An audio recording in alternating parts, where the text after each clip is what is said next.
Huli sa akto ang dalawang individual na sangkot sa iligal na bentahan ng baril sa ikinasang operasyon sa Marawi City.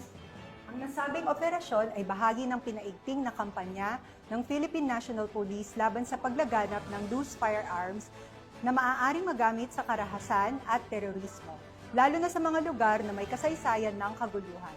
Yan ang tinutukan ni Patrolwoman Maria Señora Agbuya. Sa ikinasang entrapment operation ng Police Regional Office Bangsamoro Autonomous Region, ang dalawang individual na sangkot umano sa pagbebenta ng mga unlicensed firearms sa Marawi City nito lamang 8 ng Hulyo taong kasalukuyan.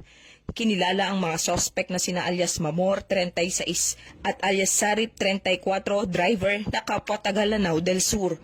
Nasamsam sa operasyon sa Barangay Mipaga ang dalawang M14 US rifles, dalawang caliber 5.56 rifles at iba pang ebidensya. Matagal nang minamanmanan ang galaw ng dalawa dahil sa pagkakasangkot umano sa black market ng armas. Nahaharap sila sa kasong paglabag sa Republic Act 10591 at kasalukuyang nasa kustodiya ng Marawi City Police Station. Ang matagumpay na operasyon ay bahagi ng pinaigting ng kampanya ng PNP kontra loose firearms na maaaring magdulot ng karahasan at terorismo. Mula rito sa rehiyon ng Bangsamoro, ako ang inyong Police News Network Correspondent, Patrolwoman Maria Señora Agbuya, alagad ng batas, tagataguyod ng Balitang Pulis.